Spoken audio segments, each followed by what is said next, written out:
Hi everybody, and welcome to this short video on the single engine taxi procedure in the A320.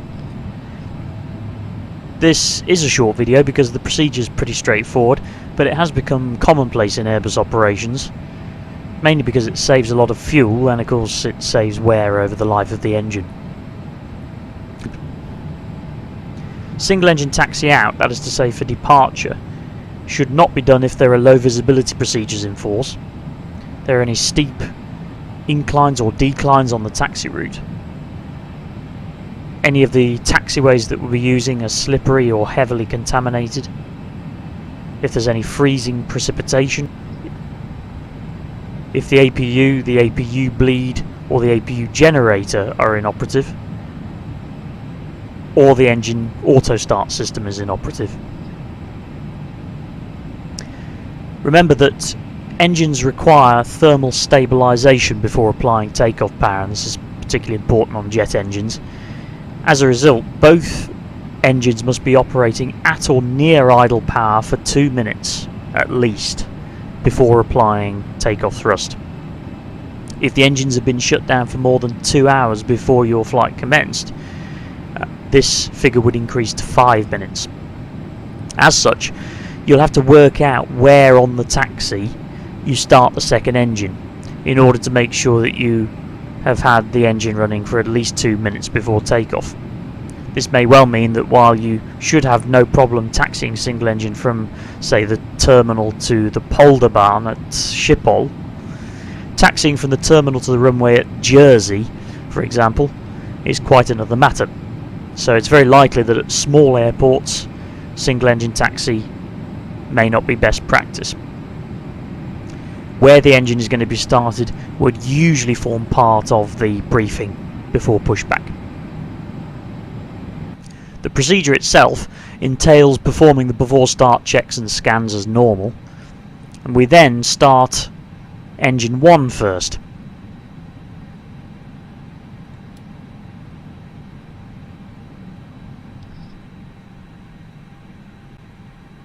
Leaving engine 2 shut down.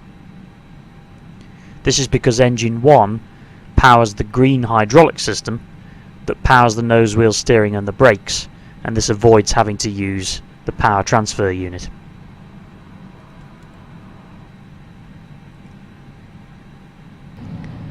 Once engine 1 is started, the after start procedures are quite heavily modified. Firstly, the APU remains on, and this is to avoid electrical transients and excessive loads on the single operating engine generator. However, what we do is switch the APU bleed off to avoid ingestion of engine exhaust gases into the cabin air conditioning. The yellow hydraulic pump is also selected on before we taxi out, so as to power the yellow hydraulic system while engine 2 remains turned off.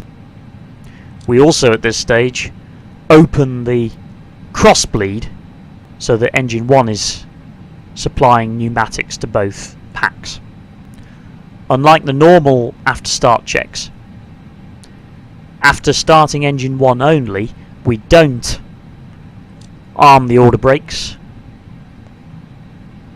or select the anti-ice if required,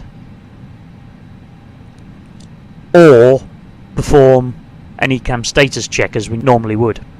However, the trims can be set as normal,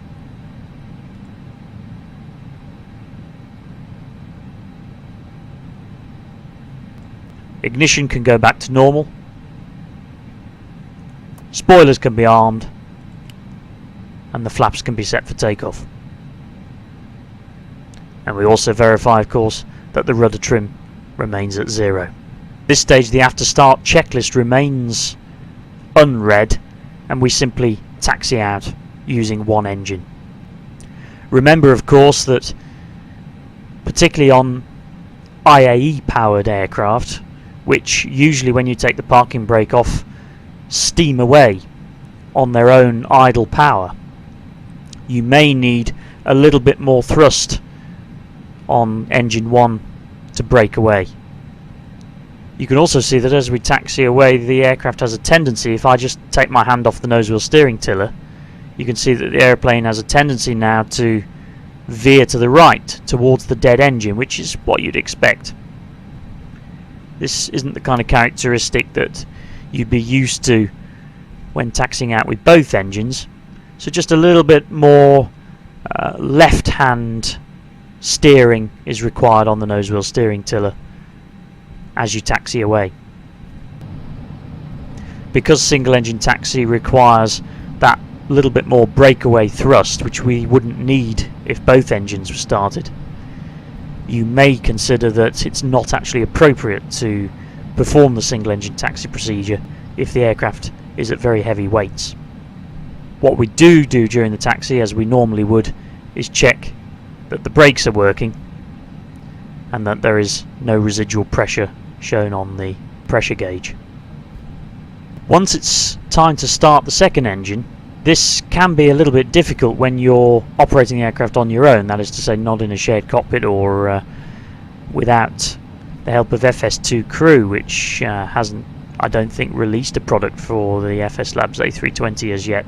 So doing this on your own can be a little bit tricky because, of course, you have to concentrate on keeping the aircraft on the centre line of the taxiway when you're operating single engine. Nevertheless, the procedure, which will be done by pilot monitoring in real life, is first of all to deselect the yellow pump, turn the APU bleed on, and then start number 2.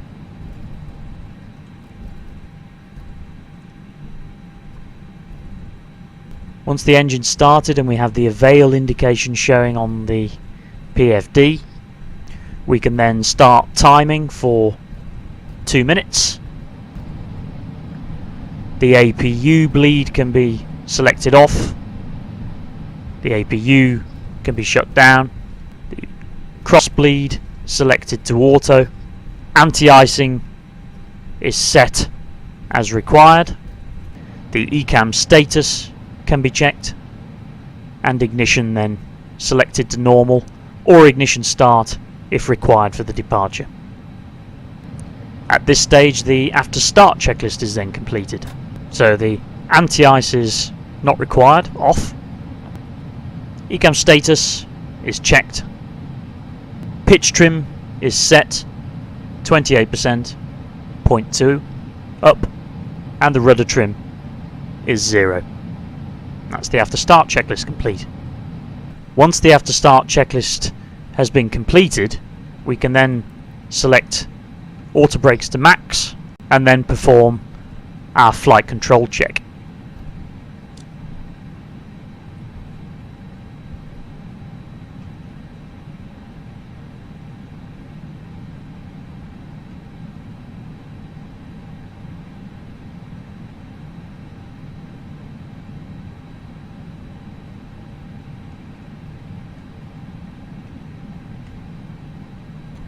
We need to make sure that the engines have both been started for at least 2 minutes or 5 minutes as applicable.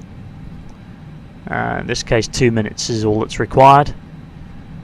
We can then select the takeoff config and you can see that we have all green now on the ECAM memo.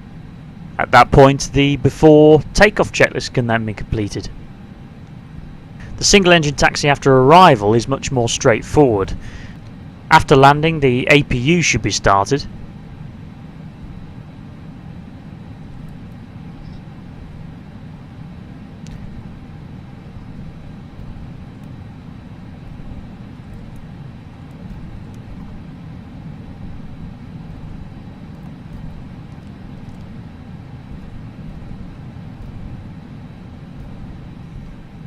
Once the APU is available, engine number 2 can be shut down straight away after landing if idle reverse was used, or at least 3 minutes after landing following use of reverse thrust. The yellow pump is selected on before shutting down engine 2, and we can then shut it down. And just as a little addendum, don't forget, of course, on taxiing in to deselect the yellow hydraulic pump before shutting down engine 1, so as to avoid using the PTU unnecessarily. And that's it, folks. Thanks for watching. I hope that was useful. The next video will hopefully be continuing normal procedures in the A320. We haven't looked at the descent and the approach and landing, so that's what we're going to do. It's been quite a while since we actually got into the Airbus on the channel. Quite a while since I did any videos at all. So keep with it, keep subscribed, and that video will be coming fairly shortly, I hope. Thanks for watching, folks.